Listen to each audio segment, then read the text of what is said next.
Hello friends, welcome to my channel. বন্ধু, তোমাদের সামনে নিয়ে হাজির হয়েছি বাচ্চা বড় সকলের প্রিয় পমফ্রেট মাছের ঝালের রেসিপিটি।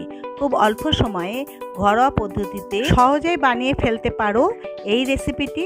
খাদ্যরসিক বাঙালিরা পমফ্রেটের ঝাল যদি গরম ভাতে পায় তাহলে তো আর কথাই নেই। তো বন্ধু, আমার ভিডিওটি যদি তোমাদের ভালো লেগে থাকে অবশ্যই একটা লাইক করে দিও। বাজার থেকে মাঝারি মাপের আমি 5টা পমফ্রেট মাছ নিয়ে নিয়েছি। মাছগুলোকে আমি দেখো এক পিঠ এইভাবে চিড়ে দেবো, তাহলে মাছ রান্না করতে গেলে তার মধ্যে ঝোলগুলো খুব ভালোভাবে ঢুকবে। আমি দু পিঠই করবো না, কেননা মাছগুলো খুব বড় নয়, একটু বেশি বড় হলে তাহলে আমাকে দু পিঠই করতে হতো, ওই জন্য আমি এক পিঠই করে নিচ্ছি।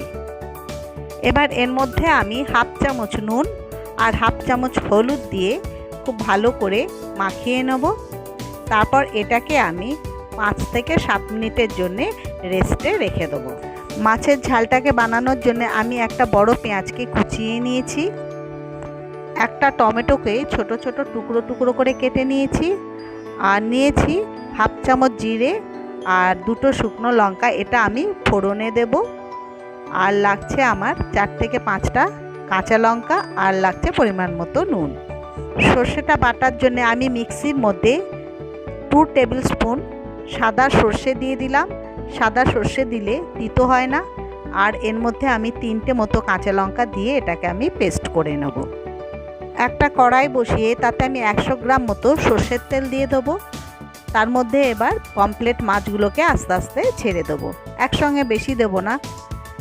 2 মিনিট রাখার পর এটাকে আমি উল্টে দেবো। দেখো 2 মিনিট হয়ে গেছে। এবার মাছগুলোকে আমি উল্টে দিচ্ছি।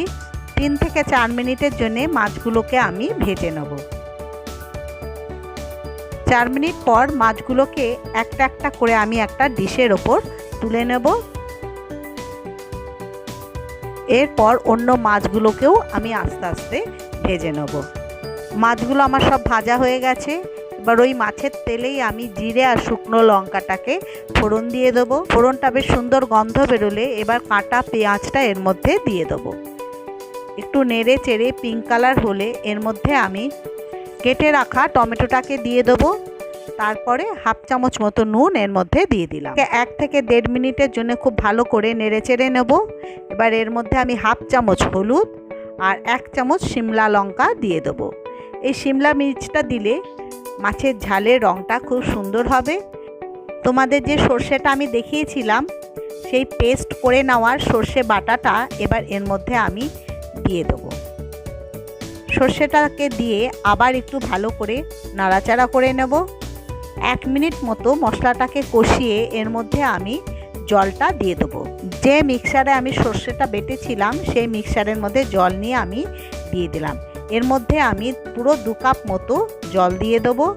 এটাকে আমি 2 মিনিটের জন্য ফুটতে দেব। দেখো খুব সুন্দর ফুটে উঠেছে। এইবার আমি মাছগুলোকে এর মধ্যে একটা একটা করে দিয়ে দেবো। মাছটা দেওয়ার পর ঝোলটা যখন টকবক করে ফুটে উঠবে তখন গ্যাসের ফ্লেমটাকে লো আর মিডিয়ামের মাঝে রেখে দেব। তারপর 5 মিনিটের জন্যে ঢাকা দিয়ে ফুটতে দেবো। 5 মিনিট বাদে ঢাকা খুলে দেখো মাছের ঝোলটা দেখতে কত সুন্দর হয়েছে। শিমলা মির্চ দেওয়ার জন্যে এর কালারটাও খুব সুন্দর এসছে। আমরা কিন্তু খুব বেশি তেল দিইনি, অথচ এর রঙটা খুব সুন্দর হয়েছে। 2-3টে কাঁচা লঙ্কা এর মধ্যে দিয়ে 5 মিনিটের জন্যে এটাকে ঢেকে দেবো আর গ্যাসের ফ্লেমটাকে বন্ধ করে দেবো। তৈরি হয়ে গেছে আমাদের পমফ্রেট মাছের ঝাল। দেখো দেখতে কত লোভনীয় হয়েছে। বন্ধু, তোমরা অবশ্যই এই রেসিপিটি একবার ট্রাই করো। আমার রান্নাটা ভালো লাগলে তোমরা অবশ্যই একটা লাইক করে দিও।